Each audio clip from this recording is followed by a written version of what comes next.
បងប្អូនខ្លះគាត់នៅក្នុងមហាវិទ្យាល័យគាត់បានជ្រើសរើសនៅជំនាញដែលគាត់ពេញចិត្តហើយនឹងអ្វីដែលគាត់ចូលចិត្តបាទប៉ុន្តែបងប្អូនមួយចំនួនទៀតក៏មិនបាននៅចាប់នៅជំនាញដែលគាត់ពេញចិត្តឬក៏គាត់ចូលចិត្តទេហើយគាត់ក៏ប្រហែលជាអត់ដឹងច្បាស់នៅអ្វីដែលគាត់ចង់រៀន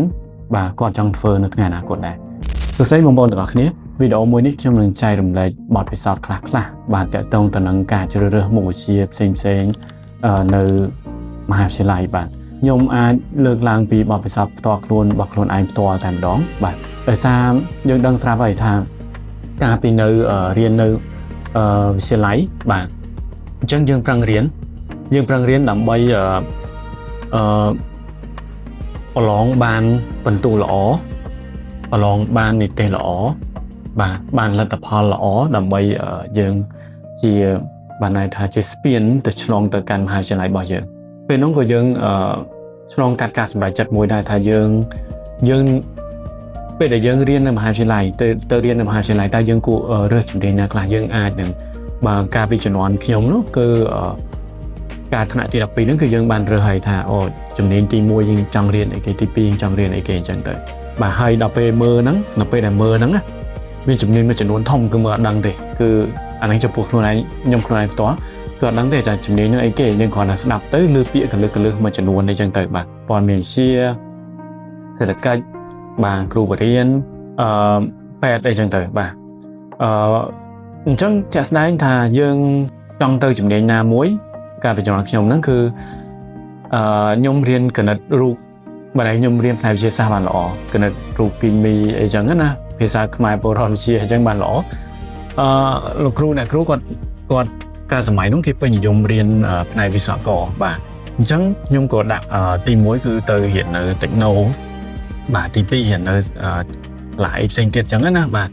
កាលហ្នឹងខ្ញុំអត់ចាំច្បាស់ដែរព្រោះឥឡូវវាយូរដែរបាទវាយូរដែរហើយបន្ទាប់ពី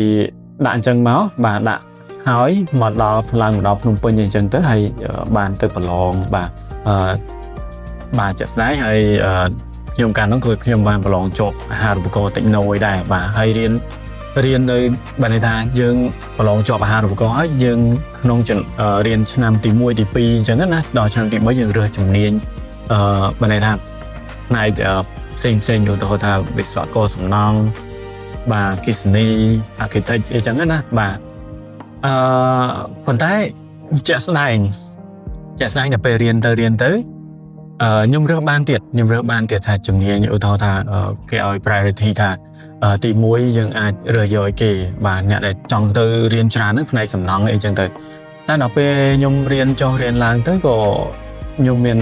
អារម្មណ៍ថាខ្ញុំចូលចិត្តផ្នែកព័ត៌មានវិទ្យាបាទផ្នែក IT ហើយខ្ញុំរៀនផ្នែកហ្នឹងបាទដោយសារ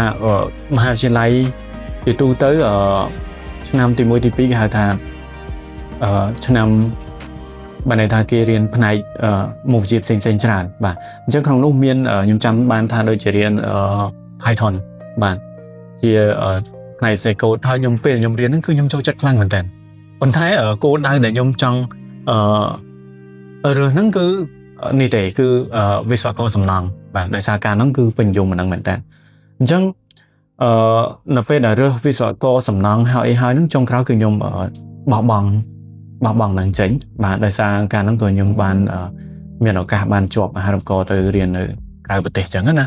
ហើយដល់ពេលចុងក្រោយខ្ញុំខ្ញុំរើសជំនាញតាមទឹកចិត្តរបស់ខ្ញុំបាទខ្ញុំរើសយកជំនាញព័ត៌មានវិទ្យាបាទហើយគឺជាអ្វីដែលពេលដែលខ្ញុំរៀនទៅគឺវាសម្រេចចិត្តហើយពេលខ្ញុំធ្វើបានខ្ញុំដឹងពីអ្វីដែលត្រូវធ្វើអ្វីដែលត្រូវរៀនបាទ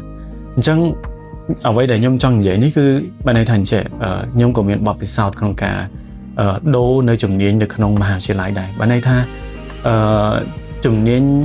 បានន័យថាយើងត្រូវរើសរកជំនាញណាដែលយើងពិតជាពេញចិត្តមែនតើបាទអាហ្នឹងយើងធ្វើម៉េចបើសិនជាយើងអាចនៅក្នុងមហាវិទ្យាល័យឡើយហ្នឹងគឺយើងត្រូវធ្វើម៉េចមុននឹងចប់មហាវិទ្យាល័យគឺយើងត្រូវរកនៅអ្វីឬក៏ជំនាញណាមួយឬក៏បច្ចេកទេសណាមួយឬក៏មុខវិជ្ជាណាមួយដែលយើងពិតជាពេញចិត្តវាដែលអាចឲ្យយើងយកមុខវិជ្ជាហ្នឹងយកទៅប្រើប្រាស់ នៅពេលចូលធ្វើការបានបាទអញ្ចឹងវាជាដំណើរជីវិតមួយបាទវាជាដំណើរជីវិតមួយបើន័យថាជីវិតរបស់យើងថារយៈពេលប្រហែលឆ្នាំហ្នឹងវែងក៏មិនវែងខ្លីក៏មិនខ្លីពេលវេលាដើរលឿនមែនតើបាទហើយក្នុងចំណោមពេលវេលាទាំងអស់ហ្នឹងគឺយើងតែងតែជៀសមិនផុតទេថាមិនន័យថាស្វែងរកនៅអ្វីដែលយើងចង់បានស្វែងរកនៅអ្វីដែលយើងចង់ដឹងអ្វីដែលយើងចង់ធ្វើបាទអញ្ចឹងក្នុងចំណោមបាទដំណើរជីវិតរបស់យើងហ្នឹងគឺជាបំផុតទេគឺយើងត្រូវតែសាកល្បងខាងនេះខាងនោះច្រើនបាទអញ្ចឹងខ្ញុំជឿថាឲ្យតែយើងបន្តសួរខ្លួនឯងរហូតតើយើងចង់បានអីគេតើយើងពិតជាចង់ចេះផ្នែកហ្នឹងមែនអត់បាទប៉ុន្តែខ្ញុំចង់បានន័យថានៅពេលដែលយើងសួរហ្នឹងយើងមិនមែនបានន័យថាគ្រាន់តែសួរទេបាទយើងត្រូវជួនកាលយើងត្រូវសាកល្បងដែរបើមិនជាយើងរើសជំនាញត្រូវហើយពេលដែលយើងរៀនហ្នឹងគឺយើងបានន័យថា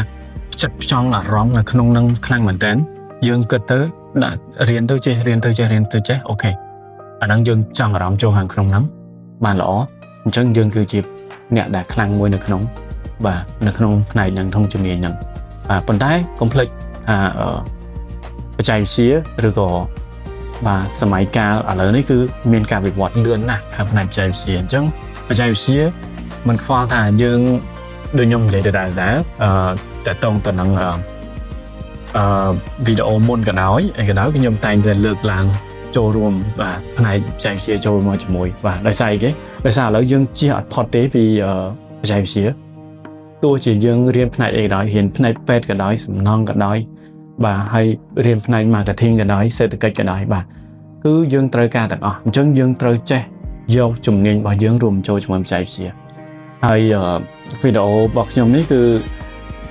សំខាន់ពេលខ្លះខ្ញុំអាចនឹងលើកយកពីបទពិសោធន៍អីខ្លះដែលខ្ញុំធ្លាប់ធ្វើឬក៏អ្វីដែលខ្ញុំធ្លាប់ជួបហើយបាទអាចនឹងមានច្រើនផ្នែកបាទហើយពេលខ្លះខ្ញុំអាចនឹងនិយាយតាក់ទងនឹងផ្នែក technology ខ្លះដែរ